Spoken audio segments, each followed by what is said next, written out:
الجولة الثانية باحثا عن الفوز من خلال هذه الجولة الثالثة لموسم 2024-2025 لمسابقة دوري نجوم. وصل هذه الكرة للناحية اليمنى. الموسم الماضي نادي قطر اللي ينهى الموسم في المركز. ماجد يتصدى للكرة الماضية. معتصم ماجد يقف أمام محاولة ثانية لفريق الشمال. الأولى كانت من مهدي سالم والثانية بطولة الدوري. الشمال صاحب المركز الرابع ب3 نقاط من انتصار وخسارة. الجولة الثالثة ليصل ل6 نقاط، تحيل علامة كاملة 9 نقاط من 3 انتصارات. لمسة لبين مالونجو جميلة جدا من بين مالونجو. وصلت للنعامي أيضا القادم من نادي المرخية النعامي محمد خالد، نعم لاعب نادي الاتحاد اللي كان معار لنادي المرخية.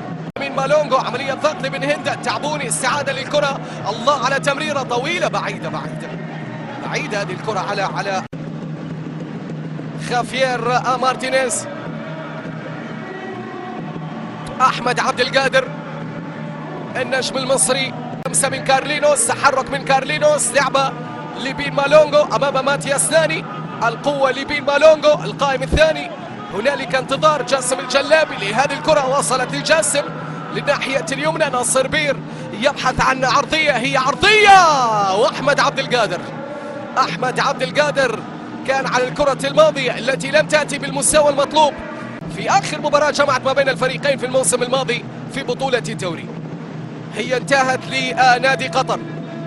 نادي قطر من خلال هذا اليوم الملك، نعم الملك القادم من تعثرات يبحث عن استعادة بريقة مرة أخرى. من خلال الموسم الماضي المواجهات التي تكون موجودة ما بين قطر والشمال. نتحدث عزيزي المتابع عن نادي قطر يكون من خلال الموسم القادم. الموسم الماضي قادم من خصم مارتينيز. وصلت للتعبوني، اللعبة إلى الأمام. أحمد عبد القادر في هذه المحاولة. عبد القادر تعود للتعبوني، يتقدم التعبوني. جايسون سيرون سهلة لبابكر سيك. الأمطار التي تنهمر على شباكة، نعم وهذا بالناتج السلبي صاحب المركز الأخير في مسابقة بطولة الدوري. استعادة الهيبة من أمام الشمال. قد يكون أو قد تكون رياح الشمال قوية جدا وتضرب. التعادل السلبي هو سيد الموقف من خلال هذه المباراة.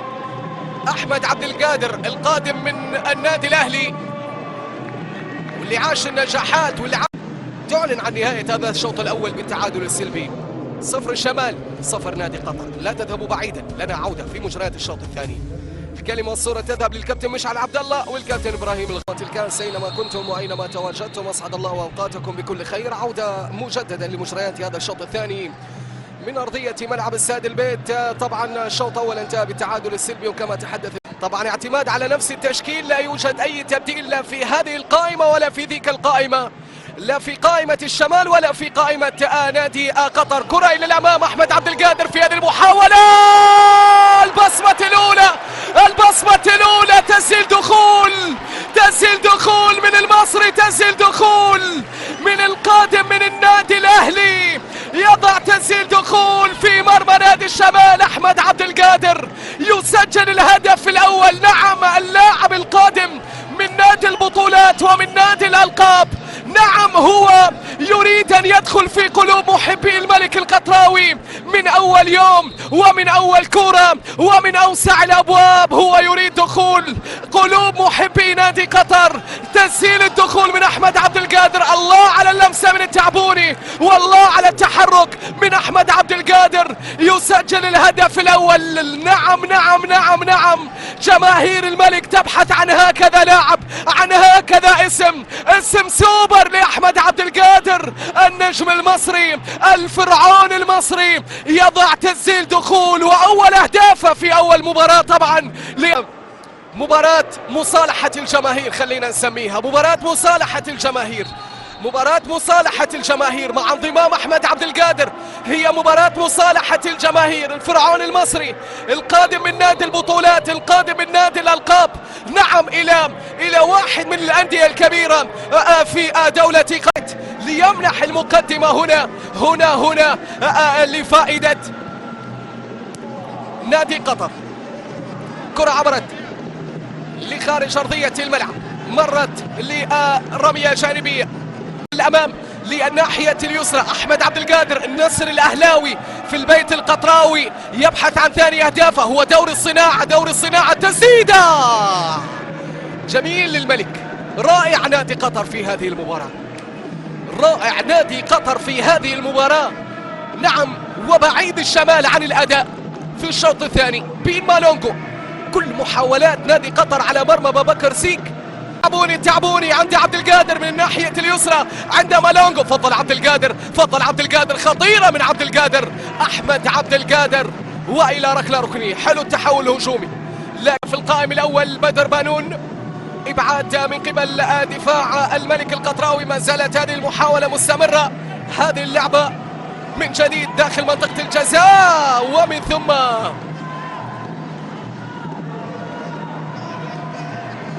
دور التغطية.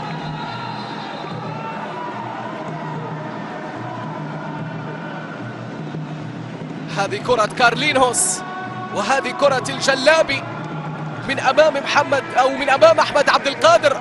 محمد خالد النعامي عبد القادر كان يطالب بلمسة يد في اللقطة الماضية. عبد القادر كان يطالب بلمسة يد في اللقطة الماضية.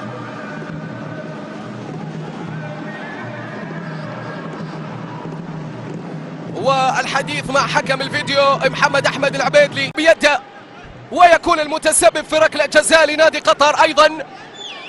هل هي صفقة الموسم للملوك اللي انتظروا طويلا؟ اسباعي، ركلة جزاء، نعم، ركلة جزاء هي، نعم، للملك القطراوي. الملك القطراوي يتحصل على ركلة جزاء. يا إلهي يا مالونجو للثاني، مالونجو بكر سيك يرفض الثاني مع طالب سالم. وما شاء الله كل حكام بطولة دورينا حاضرين بشكل مميز. حاول عبد القادر، ومن ثم السقوط الموجود في اللقطة الماضية. سقوط لأحمد عبد القادر، وبالتالي تعود الكرة لخطأ على فيصل أزادي. نعم، خطأ على فيصل أزادي. مالونجو كان مع بولي من خلال ما تبقى من الموسم الماضي. أحمد عبد القادر مرة واحدة كانت للشمال، و4 مرات كانت للملك القطراوي. أحمد عبد القادر في محاولة، في انطلاقة لهذا المصري الفرعوني والنصر الأهلاوي اللي يتقدم الحاضر في البيت القطراوي في هذه اللعبة. الله الله الله الله، يتلاعب عبد القادر، يبدو بأنه في مزاج جيد، ويبدو بأن في راسية مستمرة. راؤول ساندا تحولت لأحمد عبد القادر. أحمد عبد القادر صاحب الهدف الوحيد من خلال هذا اللقاء. يحاول عبد القادر البحث عن المرور، المهارة في بعد الكرة، وحمد اسباعي أيها السيدات والسادة يطلق صافرة معلنا عن نهاية أحداث مجريات هذه المباراة في استاد البيت بالانتصار والتفوق والفوز الأول.